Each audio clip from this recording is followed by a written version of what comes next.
Welcome back to Neon Galactic, a podcast produced by PBS affiliate Keat TV in Northern California. I'm your host, James Falk. Thanks for joining us. Every time we do this, every time we book the guest and collect ourselves, do the research and learn more about how reality on planet Earth and elsewhere is flexible, prone to intrusions from elsewhere, and shaped by the sideways warping of transcendent experiences, I become more and more convinced that subjectivity is the point. By witnessing these narratives and exploring the manifold theories they inspire, we're expanding our own sense of the possible and enabling a co-creative instinct in ourselves that has long been stifled by cultural and scientific authorities. The adventures and conversations that follow such a change are nourishment to the soul and to our collective imagination, therefore expanding our collective capacity to dream up the kind of universe we want to inhabit. Don't forget to like and subscribe and help us push the boundaries of conventional consensus reality. Fill out the survey in the description and let's build something important together. For today's show, these two guests are people I've wanted to interview since the very beginning. Stanley Milford Jr., author of the new book, The Paranormal Ranger, and his longtime partner and friend, John Redbird Dover, have made a name for themselves in the subject of UFOs, cryptids, and the more broadly paranormal, appearing on a number of television shows and other media projects, grounding those discussions in the steady, pragmatic, and believable way that has become their trademark. They come to this subject not on a lark or because they found pleasure in the game, but because they were law enforcement officers on the Navajo Reservation and were given a job to do. Rather than dismiss the odd and sometimes otherworldly experiences of people calling in, they tried their best to investigate these cases and make the callers feel heard and protected as best they could. And what they encountered repeatedly in the field flies in the face of rational excuse making, and in many cases confirms the ancestral worldview of the Navajo and other tribes, while undermining the reductionist dogma of Western institutions.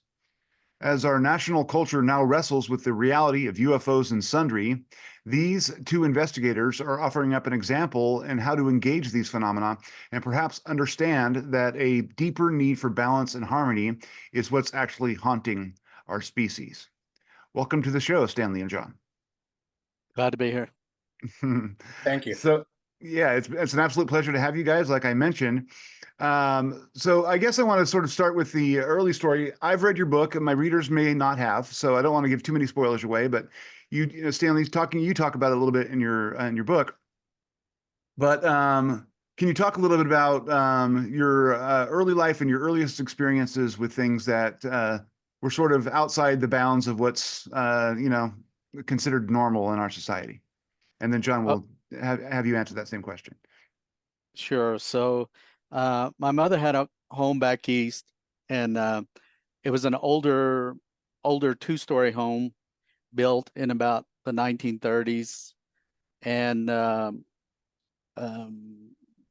while I was staying there one time, I was looking after my younger sister, and I experienced a situation where in the kitchen it had an older range stove, the type that in order to light the burners on the range, you had to take a wooden match, strike it, and turn the knob and light the burner.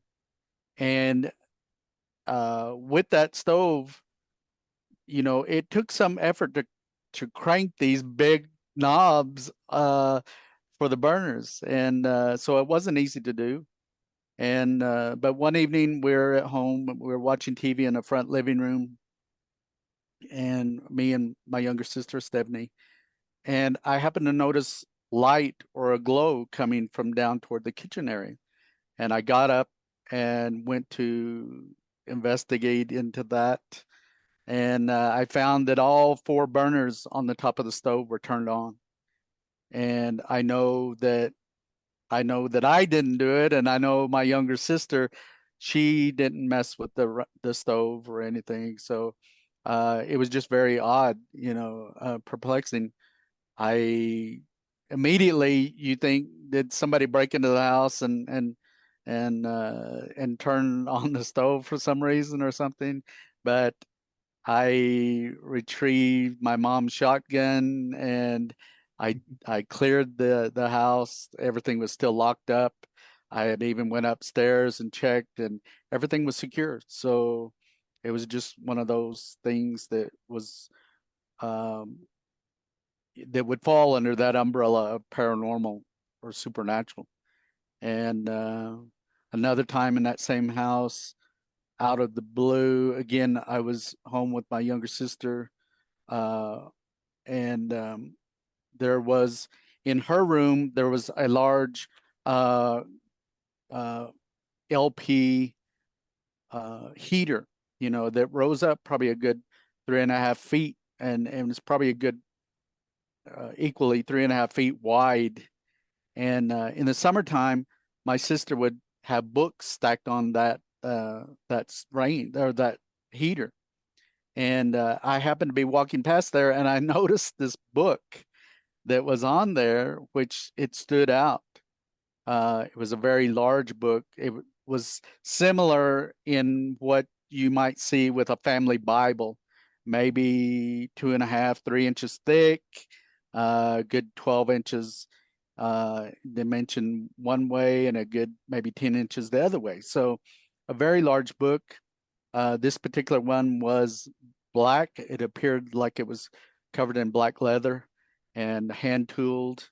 And so I opened it up immediately and began flipping through it. And there were images of uh, what we know as Satan or Lucifer, and maybe Baphomet, these demonic beings, and just some really grotesque images that were within this book. And so I hollered out for my younger sister, and I said, "What the hell is this doing in your room?"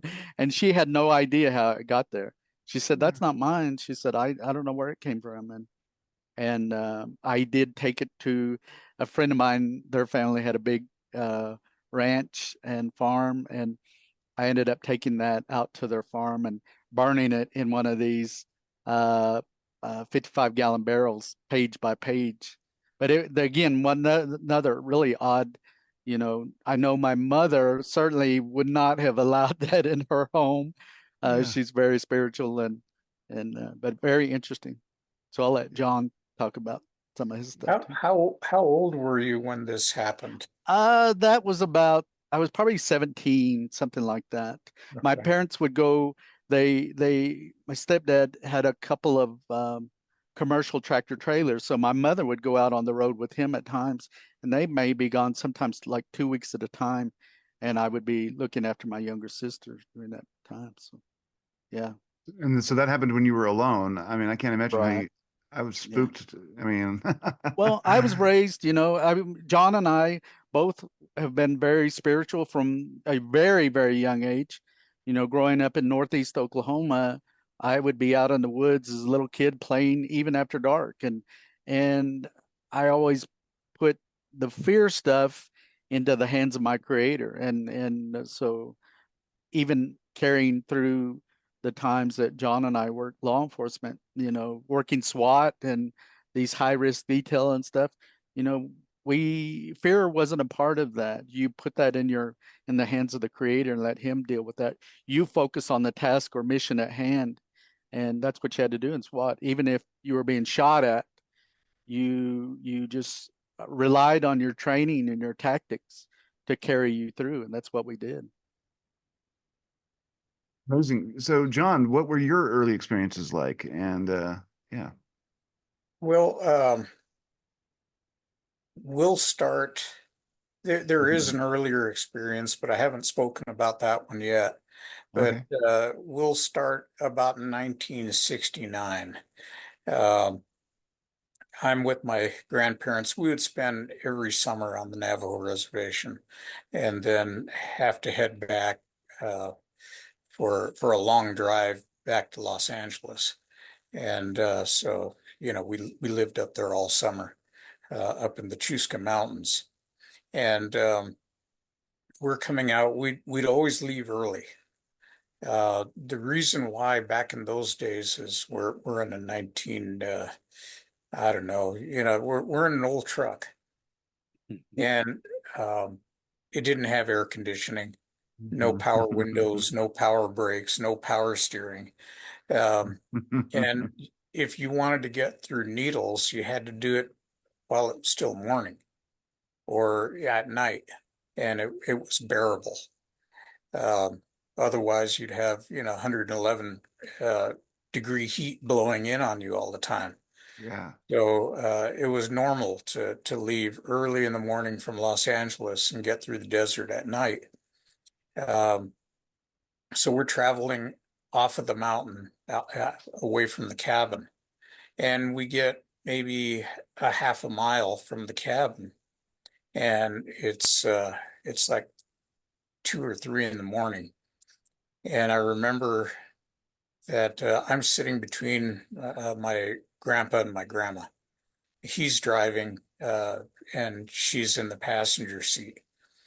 And we see what would now be described as a red orb flying through the trees.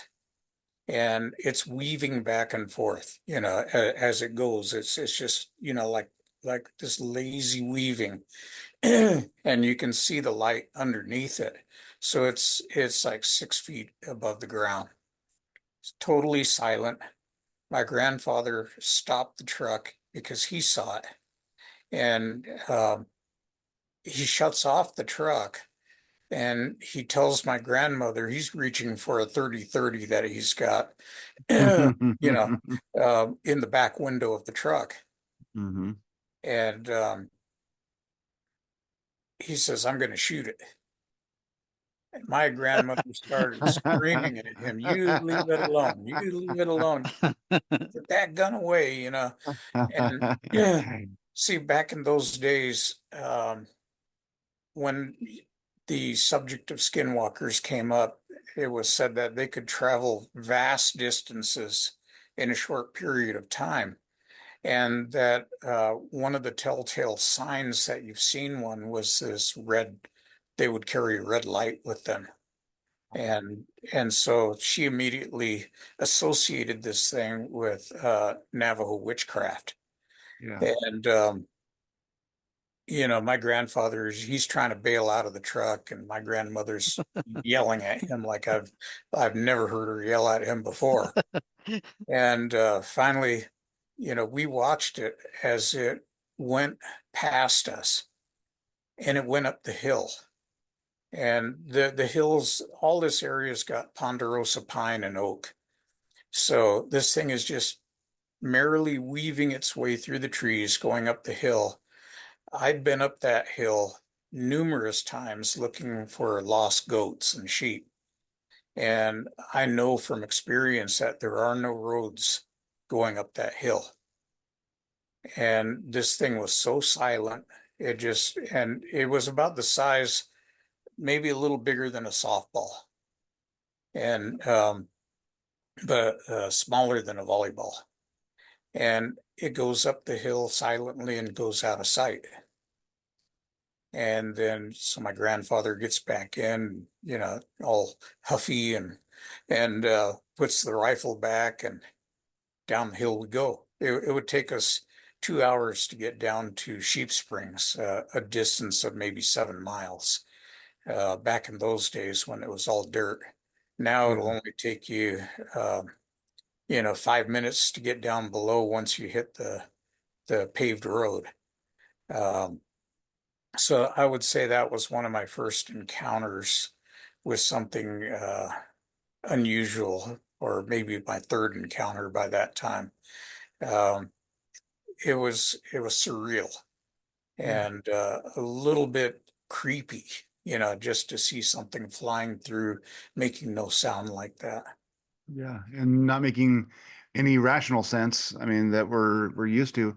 I'm a little bit curious. I mean, like you guys, I'm wondering if you think that you were brought up with a little bit more of a framework to understand these things than the typical like, white American family today. I mean, because of like you guys had some background and context for like skinwalkers and Navajo witchcraft and that sort of thing. Did that One of the does that help you, or what do you think, Stanley? one of the unique situations that allowed the formation of this unit that investigated these cases was the fact, just like what John mentioned, he grew up between Los Angeles and then his grandparents that lived in the Chusca Mountains.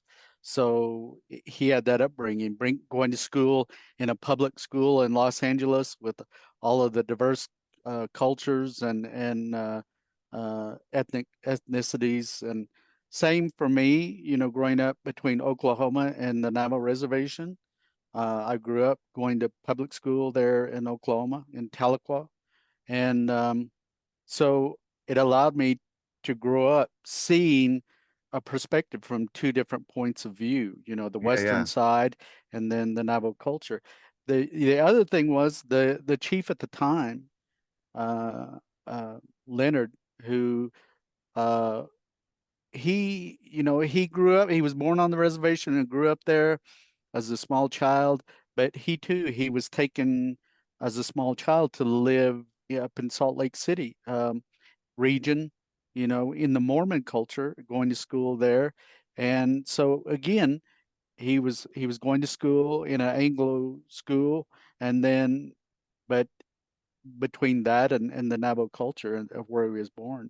So when at the time that the chief formed this investigative unit, um, you know, he knew that there was a demand and a need by the Navajo people because they were hearing and experiencing these cases, and he knew that they were asking for help. So that was really the driving force behind that. Chief was one of those people that he was all about serving the Navajo people and protecting the Navajo people, and he was going to have his officers do the same. These yeah. people were, there was a need there, and we were going to fill that because we had taken an oath to help people. So, When you guys were first approached with that, what was your reaction? John, we'll have you answer this one since Stan. But I mean, were you like, well, me? I mean, or what was your thought? I mean, because it seems like from this perspective today, that seems like a visionary move on his part, right? I mean, like to say that we're going to have a unit that's going to be dedicated to this, that seems courageous and visionary from this moment. But back then, I wonder if you guys were like, what in the heck is he talking about?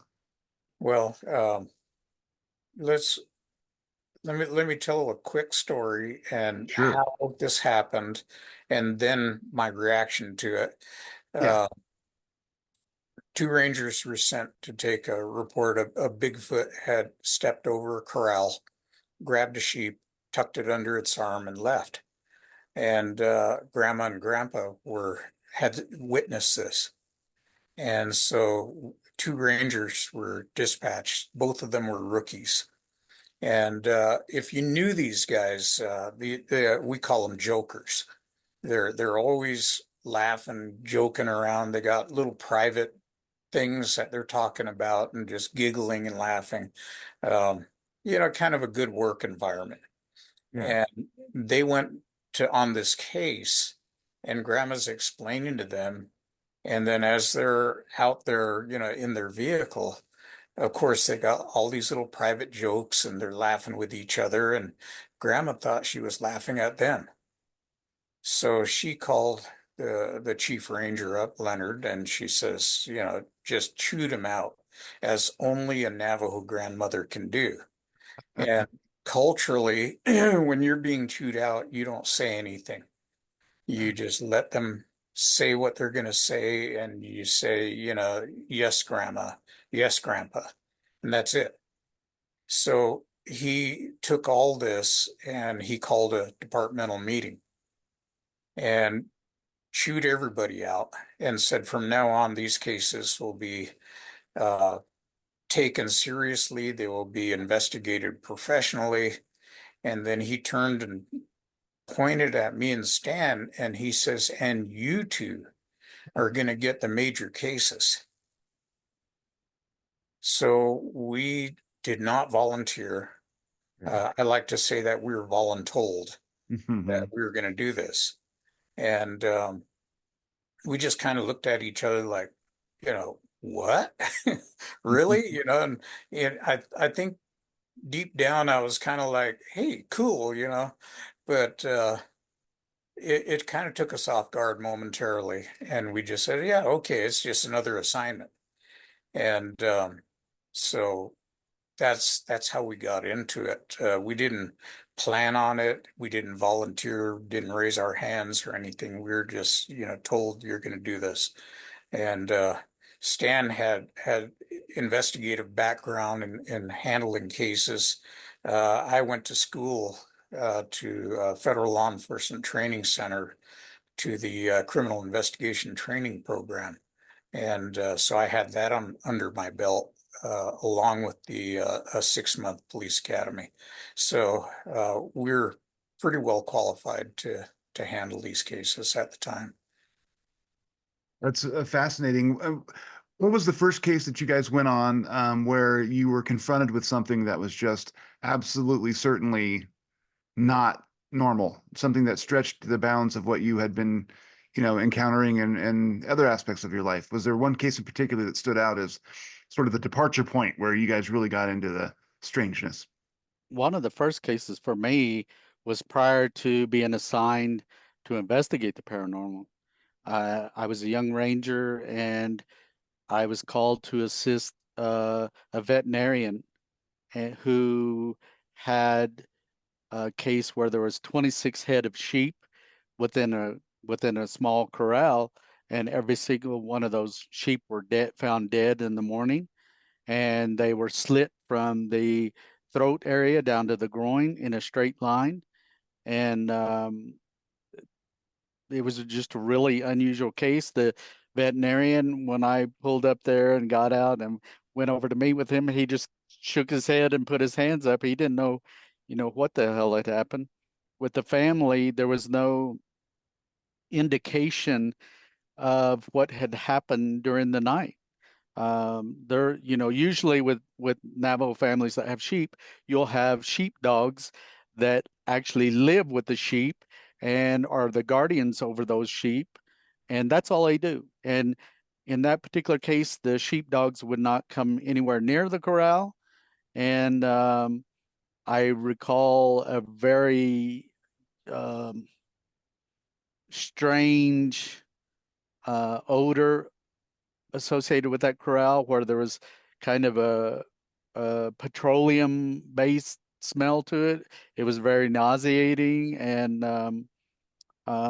you didn't have the telltale evidence and signs of like a predatory kill that you'll have with mountain lions and bear and bobcats, or even dogs that get into a corral and attack the sheep and stuff.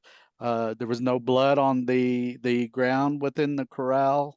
It was just really perplexing. I grew up around livestock in Northeast Oklahoma, cattle, and I've seen everything there is to see with working livestock. And that case was one of those where it just left you scratching your head. Nothing with it fit within the normal everyday occurrences when you have animals that are killed or something. It was just very odd, very odd.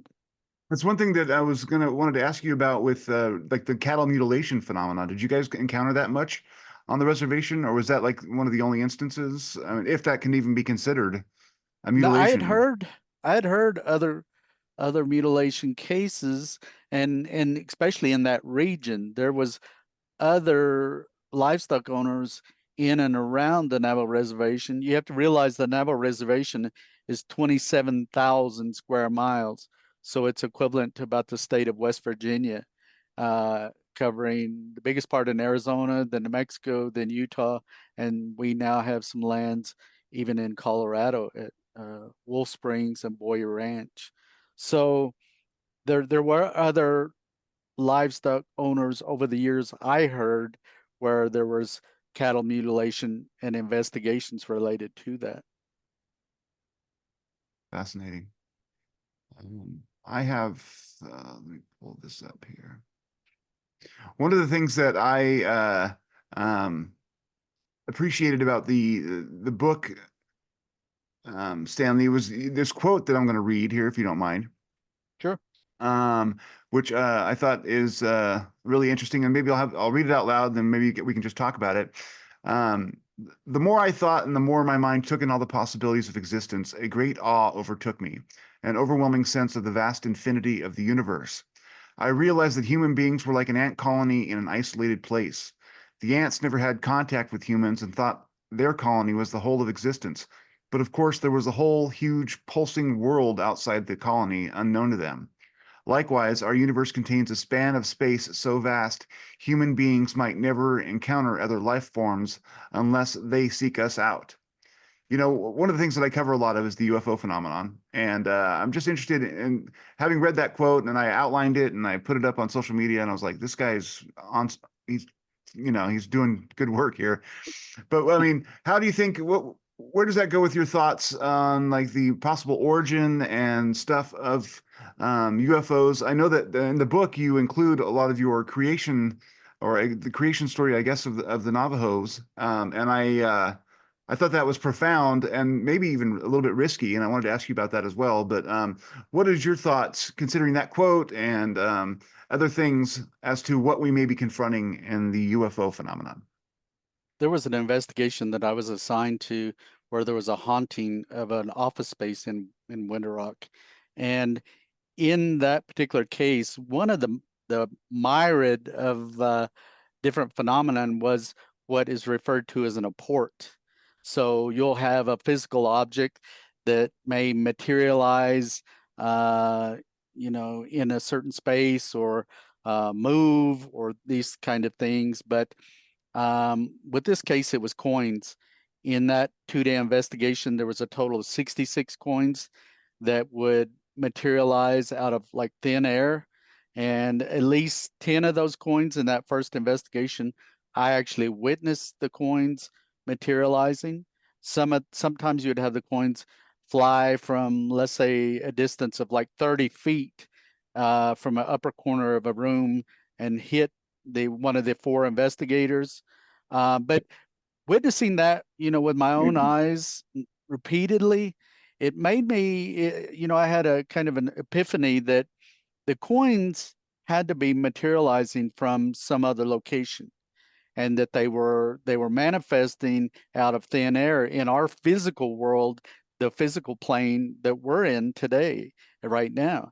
And it made me at that point realize that all of these other phenomena that John and I were investigating, whether it was UFOs or Bigfoot or even the witchcraft stuff, the idea of dimensions played a huge role in that, and that all of these things come into our physical world and our atmosphere from some other location, some other starting point or originating point, be it UFOs or the Bigfoot.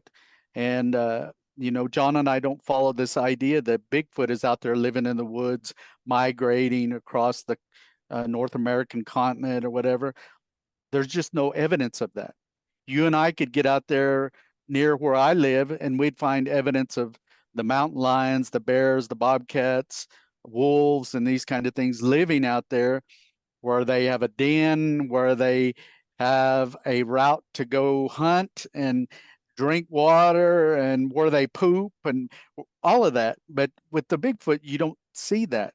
And we've come to really follow the idea that these are dimensional beings coming into our world.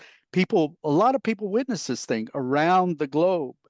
I mean, globally, but Yeah. we don't feel, it's out there living in the woods like these other things. So I'll Yeah. let John talk about some of that. So Yeah, Yeah, well, I want to add on to that question real quick, John. The A lot of people talk about sort of dimensional portals, and you were on Skinwalker Ranch a little bit talking about that with the hieroglyph or the sketching on the rock of the spiral. Um, so I found that interesting, and I wonder if that kind of feeds into what you guys are thinking about the big feet and other things. yeah, we let's take a step back just for a second. Please. As in criminal investigation, you are looking at all the who, what, where, when, how, um, of a particular crime. And then you're trying to reconstruct it. So now you're looking at why. And so it gets deeper Yeah. into how this thing is looked at. So we were trying to figure out, what is actually going on? Are there interstellar craft coming from thousands and millions of light years away? Yeah, and how can they do that? Um, are there, what accounts for Bigfoot? What accounts for ghosts? And in putting all this together, this is about 2009. We're sitting in the office talking about this, and we came to the realization that a lot of this fit in with what the Navajo creation story talked about. That the people looked up in the sky and they saw a hole in the sky, and they climbed through into another world.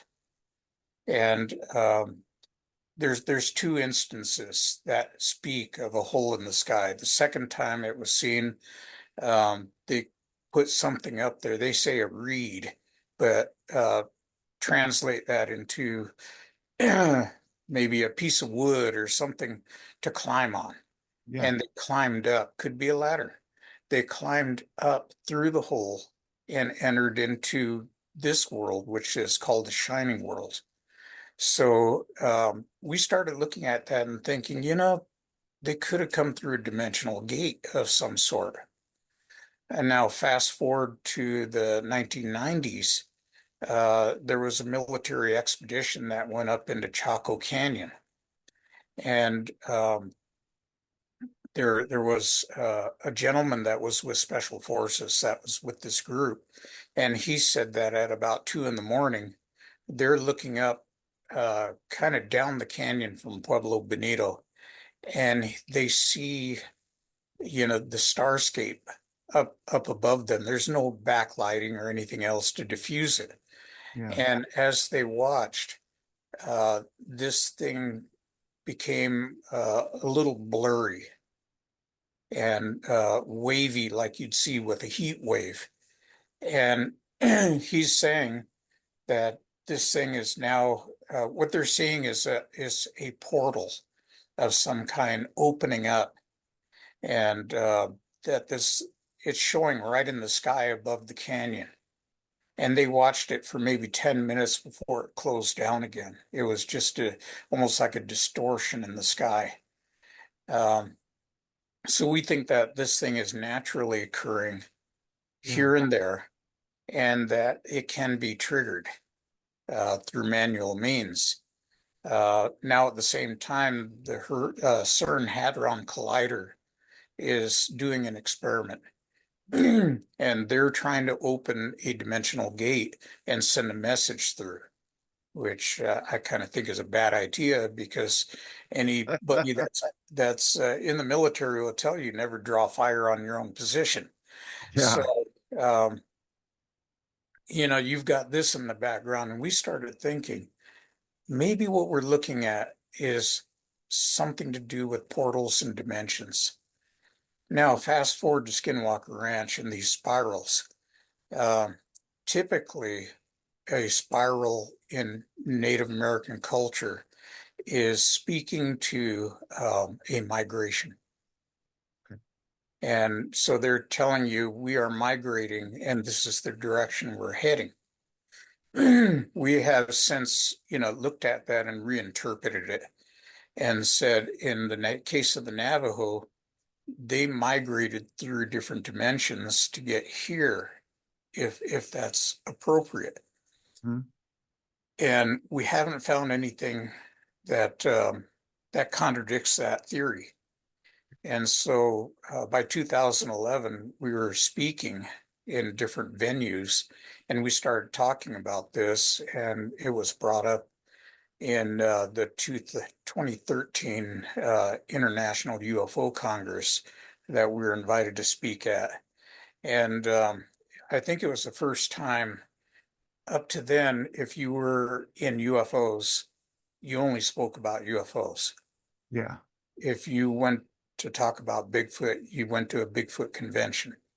None of these hauntings and everything else, none of these ever got together. And we started speaking about all these things and linked them together with this idea of dimensions. So I'd Yeah. like to think, I know we weren't the first, but we were one of the first to start talking about it. And since then, when you open up the TV, and turn it on, that's theory that you'll hear. Yeah. So, so I'd like to think that we're on the leading edge of that kind of stuff, but we looked at it from a cultural standpoint, and it just made sense. Everything fit into the same um, theory. Yeah. It's interesting. I mean, part of it's like you guys were never focused on one type of case because you were serving people who were having various kinds of experiences.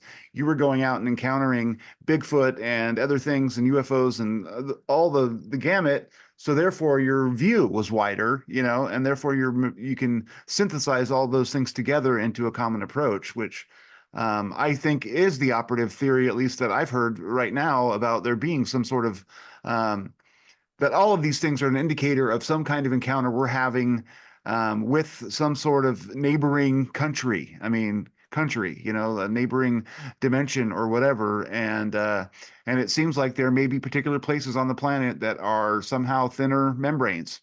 And we can accidentally get through. People, they can get through to here. But I was interested in your manual stimulation comment there. Uh, would you call that like witchcraft or more like the CERN thing where it might be an unintended consequence of, an accelerator? What do you think the manual cause can be of opening those gates? And is it something that we should all be aware of, like not mixing our cleaners under the sink, like certain things we shouldn't be doing if it can cause, you know, Well, we thought about this and thought about it, and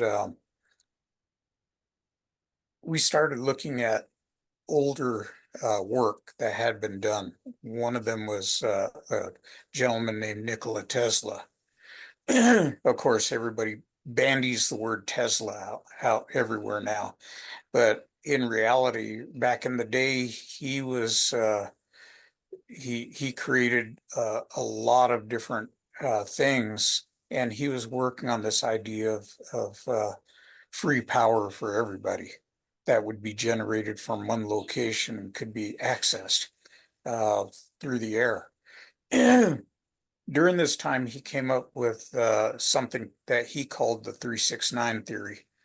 Um, for those of you who are familiar with him or want to find out more, you can just look up 369 theory on the internet. And he gave he said these numbers were magical. If you could figure out how these numbers work, you could do anything.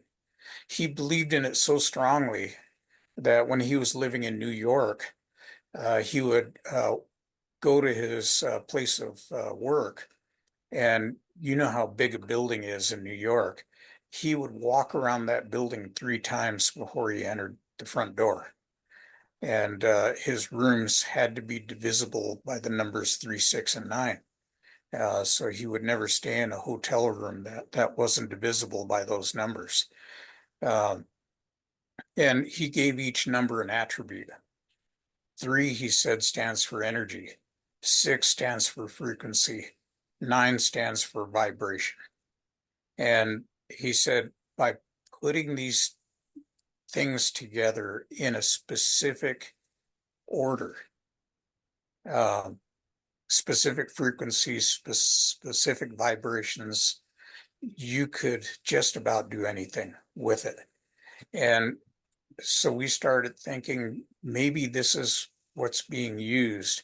Native Americans, would chant, they would yes. have songs, they would sing at certain frequencies, the vibration of the drum, and a natural energy source such as uranium under the ground, or any crystalline structures that could hold energy, just like your uh, Quartz, right? I mean, yeah, there's, you have these energy nodes throughout the world that are known, this grid of energy going around the world. And so maybe those things were accessed. And you have pictographs and petroglyphs on the rock that are carved in or painted that indicate that there's creatures with three fingers, sticking out, that there's creatures with, four fingers. Then you do see representations of man. Man is always known as the five-fingered being. That's how man is always depicted, as the five-fingered one. Yeah. So it wasn't a mistake. They didn't put these up to Yeah. do artwork. They were actually depicting in the Polaroids of their time what they saw. And one further interesting thing there is, and I always pick on the Hopi tribe because they're right next door to us, but the Hopis are ancient, and Yeah. they still practice their ancient, uh, you know, stories and everything else, their religion, and they have. If you've ever seen kachinas, if you ever want to collect them, there's 250 to 350 separate kachinas. So you could be at it for a long, long time. Um, they are representations of gods that they had contact with, or things that they had contact with. And imagine if you had the ability to manually open a dimensional gate and go through and meet with beings on the other side, and you had this ability over 1,000 years and over an infinite number of dimensions, how many different types of people would you come back with as a description? And I really think that this is what they did in the 1600s when the Spanish came to conquer everybody. The first thing they did was kill all the priests, all the people that would have had knowledge of how to do this. And then they destroyed the religious icons like the kiva, and built the church, or the Catholic Church, right on top of it. So in every case where you see a pueblo in New Mexico and Arizona, everywhere you see a Catholic church, that's where the kiva used to be.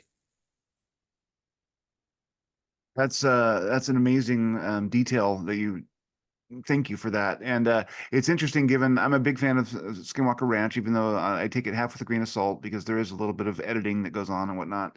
But the part where they basically have the drum circle and they conduct an ongoing, session of singing and drumming, and then there's changes in the landscape of temperature and things. The environment seems to react.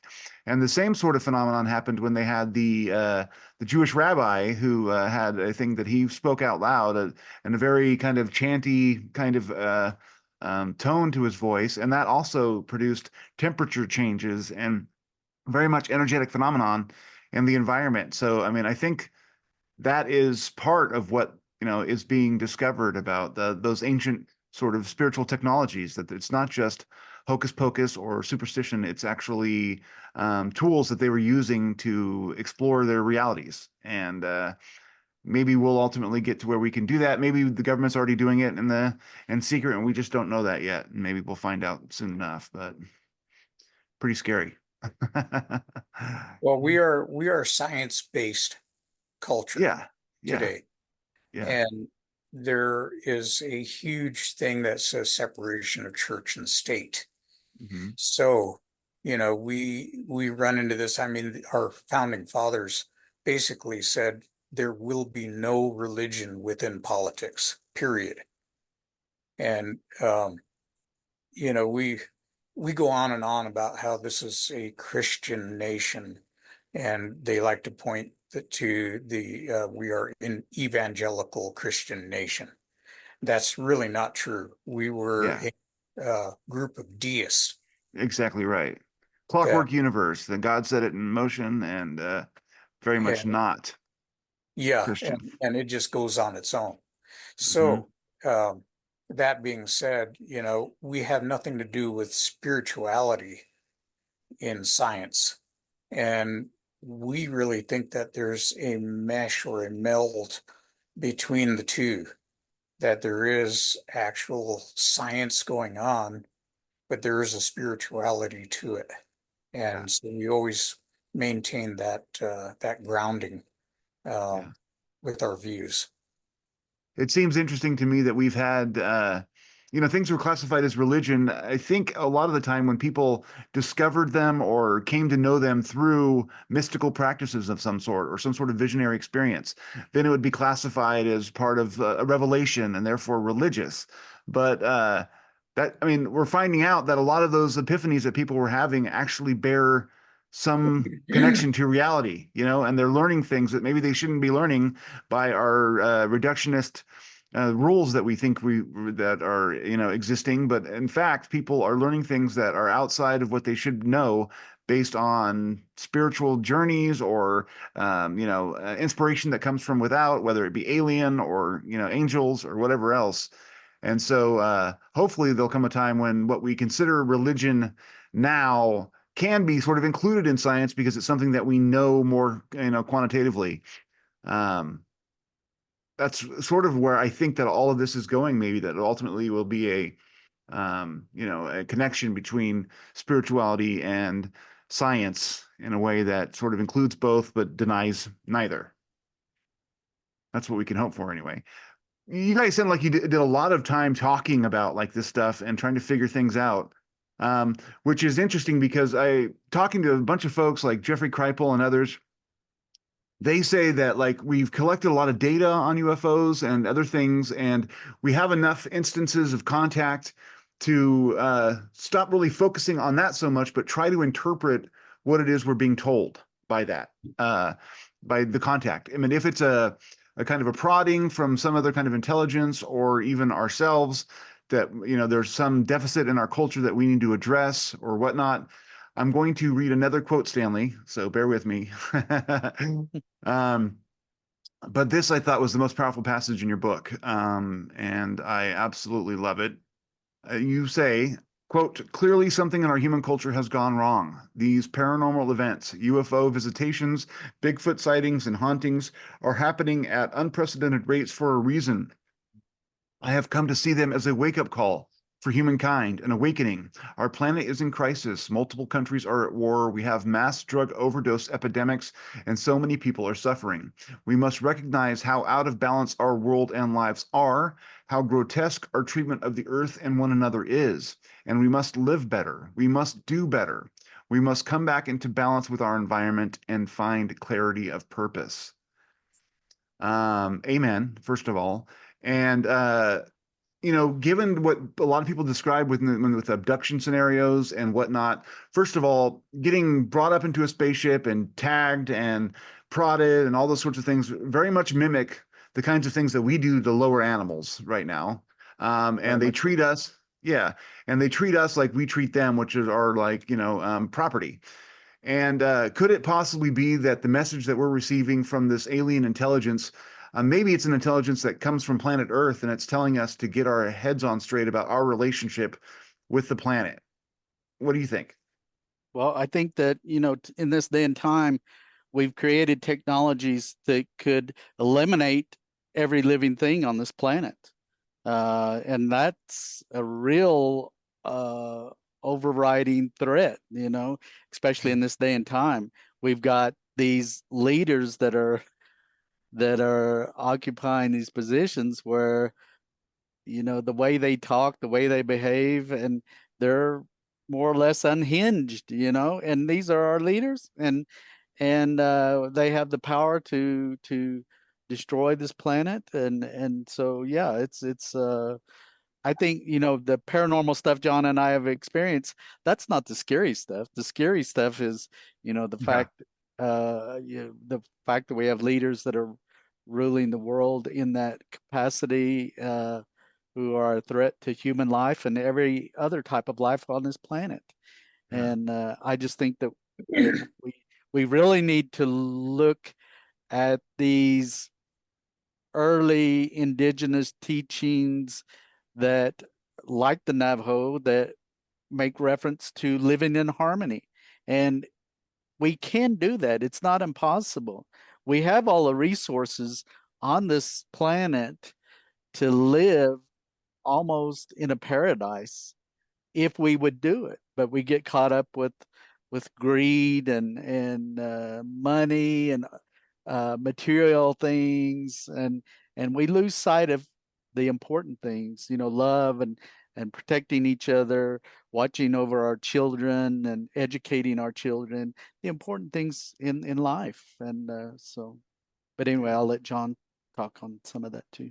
Yeah. Yeah, it's in Navajo philosophy, you try to live your life in balance. It recognizes that there's positive energy and that there's negative energy.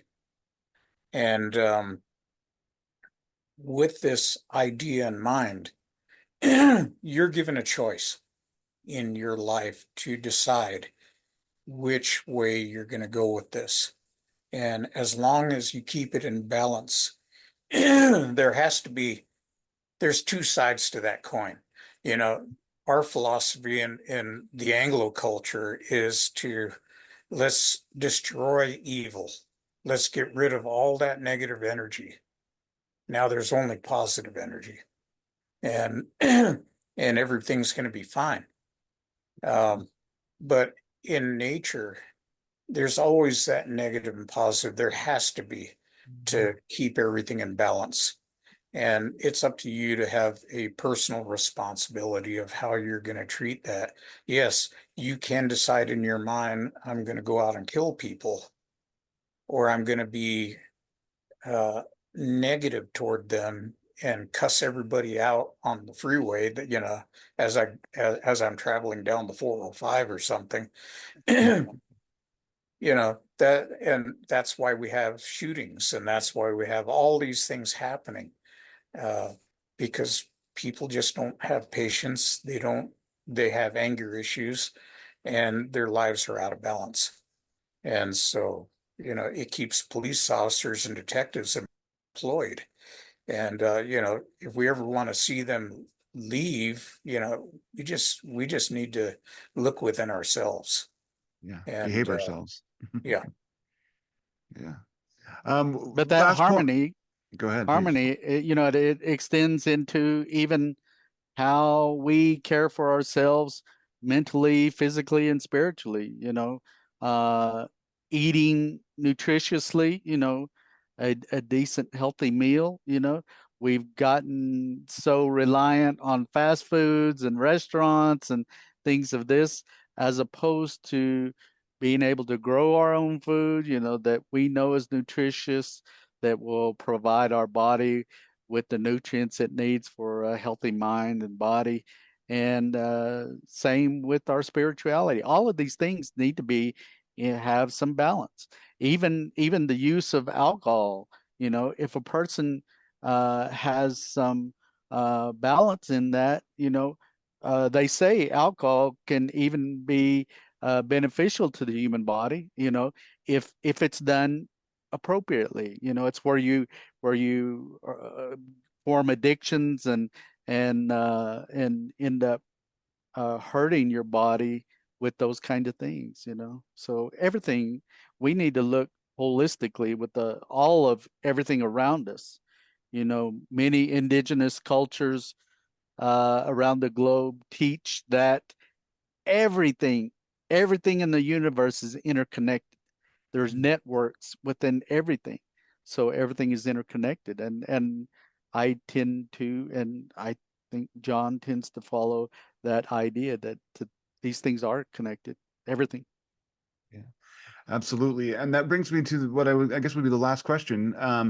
You make an interesting point in your book about like protecting yourself from spiritual forces or negative spiritual entities or whatnot. And you talk about how within the Navajo culture, there's a series of practices you can do, and you don't share them, and you explain your reasons why, because by sharing them, you might make them less powerful, and they may not work for people outside the tribe because they should be drawing on their own sort of familial traditions. Um, for people who don't know their spiritual traditions or don't have any, how would you say that people should develop those like notions, or where can they look to begin constructing some kind of hygiene for protecting themselves against malefactor entities or, powers that are not healthy. John, can you jump in on that real quick? Yeah, and several years ago, I was invited to attend Alien Con in Pasadena, Mhm. California. And during a panel discussion, a young lady stood up in the crowd and she asked a question. And she said, she was obviously Anglo. Um, she said, "Should I start smudging? And how do I go about that?"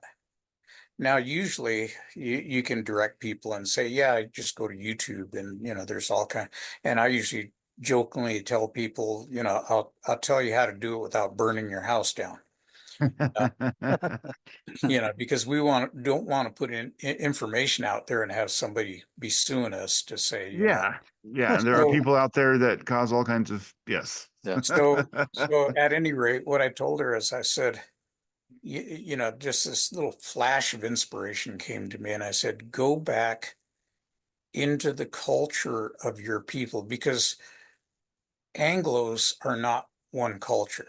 They're Yeah. German, they're Scandinavian, they're French, they're English, whatever background you have, Mhm. go back in the past, research the history, find out what they did in the past to protect themselves.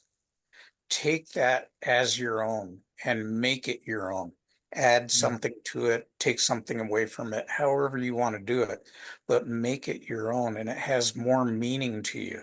I love it. Yes. And It's and then jokingly I always say, don't be a pretendian. You know, don't just copy because uh, Yeah. it doesn't have any meaning.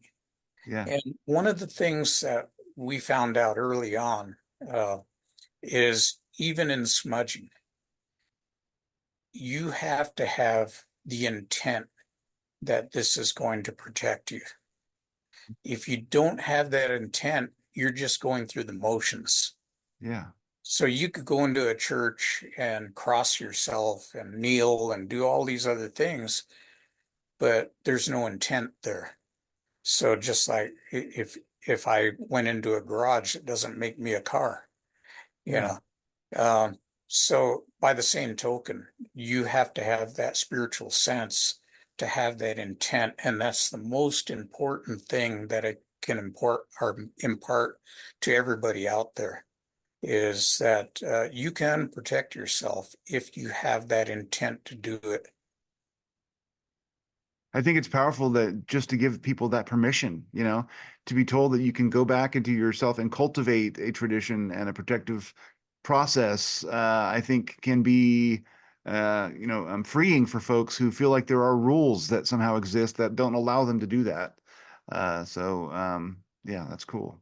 You were going to Yeah, say and something, Stanley? I Oh, was going to sorry. say one last thing. There's a Yeah. big difference between spirituality and Hmm. organized religion. Yeah. Organized religion is a system of buildings set up within certain dogmas and descriptions, and it was originally designed to control people. Um, but when you get into your own spirituality, there's there's there's a huge world there that's almost untouched, and that's what you need to get in touch with. Excellent. Stan? I just wanted to say that, John and I, as we travel the world and conduct these presentations and meet with people, we're often asked, do you believe in Bigfoot? Do you believe in ghosts? Do you believe in the skinwalkers and this kind of thing? And for John and I, coming from a background of investigation, it wasn't about belief. It wasn't about having faith in something that that there was no evidence on. For us as investigators, we went into these investigations with an open mind and like a blank sheet of paper to collect the evidence, document, and compile all of that evidence into a report and allow that report and the evidence speak for itself. It wasn't about us formulating ideas, whether these things existed or not. People were experiencing stuff, and for the most part, whether they were a 10-year-old child or an 80-year-old person, they were traumatized on some level. and in shock, and so they needed to talk to somebody about the experience. So anyway.